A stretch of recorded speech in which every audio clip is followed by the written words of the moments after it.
ہم صرف یہ چاہتے ہیں کہ ملک میں امن و امان ہونا چاہیے۔ اب سوال پیدا ہوتا ہے کہ اس فرقہ پرستی کا مقابلہ کیسے کیا جائے؟ تو میں جمعیت علماء کے پلیٹ فارم سے آپ تک اس آواز کو پہنچانا چاہتا ہوں کہ دیکھیے، آگ کو آگ سے نہیں بجھایا جا سکتا، یہ دنیا کا دستور ہے۔ فرقہ پرستی کو فرقہ پرستی سے نہیں مٹایا جا سکتا۔ جس طرح آگ کو بجھانے کے لیے پانی ڈالا جاتا ہے، فرقہ پرستی کی آگ کو بجھانے کے لیے پیار و محبت کی بارش برسانی پڑے گی، اس کے سوا کوئی اور راستہ نہیں ہے۔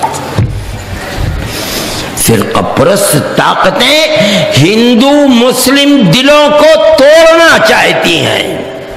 میں مسلمان اور ہندو کو یہ پیغام دیتا ہوں کہ اگر ملک سے محبت ہے، اگر امن و امان کے ساتھ رہنا چاہتے ہو، اگر امن و امان کے ساتھ کاروبار کرنا چاہتے ہو، اگر امن و امان کے ساتھ دکانوں کو چلانا چاہتے ہو، اگر امن و امان کے ساتھ فیکٹریوں کو چلانا چاہتے ہو، اپنی پرانی تاریخ جو پیار و محبت کی تاریخ ہے اس کو زندہ کرو۔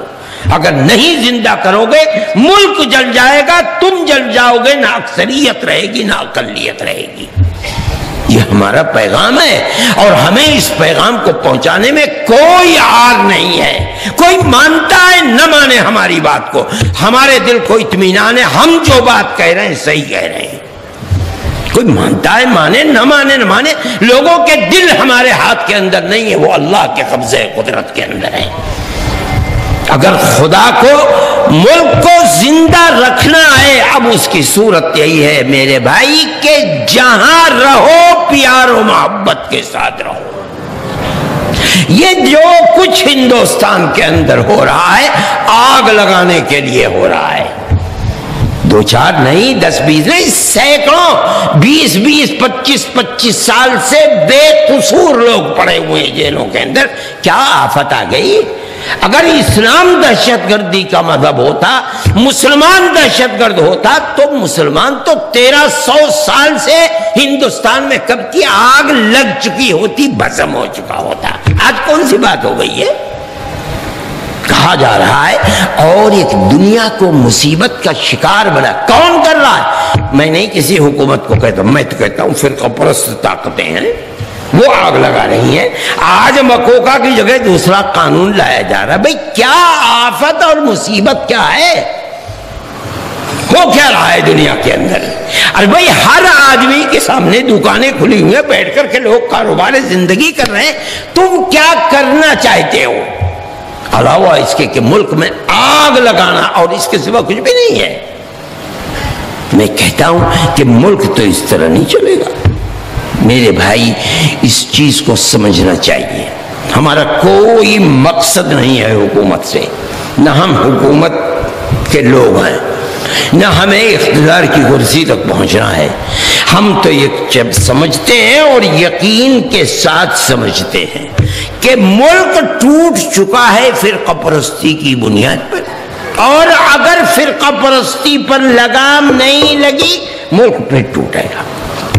اور یہ ہم خدا کی قدرت سمجھتے ہیں، یعنی ہم اس بات کو اپنے لیے تائید سمجھتے ہیں کہ دیکھو دنیا کی سپر طاقت کا صدر ہندوستان میں آیا، ان کے آنے سے 2 مہینے پہلے، میرے خیال میں نومبر کا مہینہ تھا، ساری دنیا الیکشن کے بعد خاموش، مایوس، نروس بیٹھی ہوئی تھی، کوئی کچھ بولتے ہی نہیں تھا۔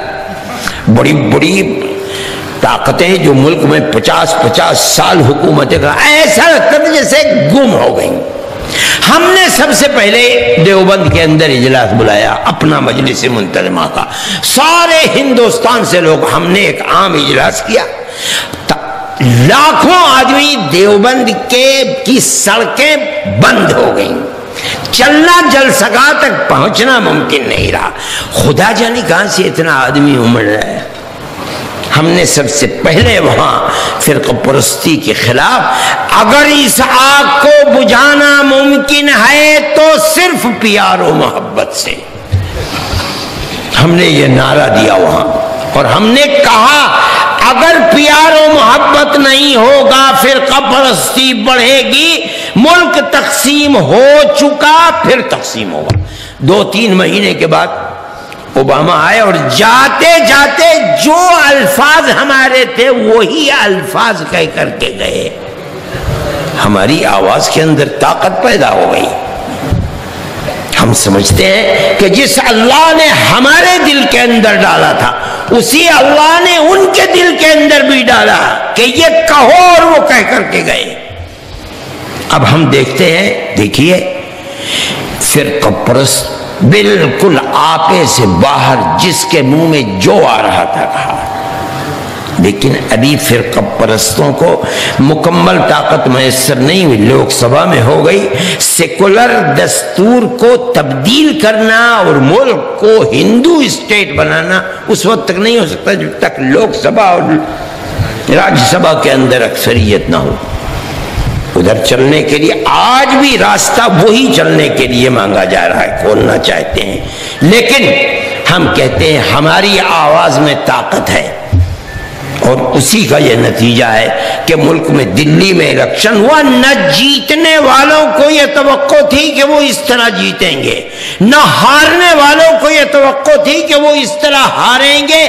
ایسے نتائج سامنے آئے کہ انہوں نے اوپر کو نیچے اور نیچے کو اوپر کر کے رکھ دیا.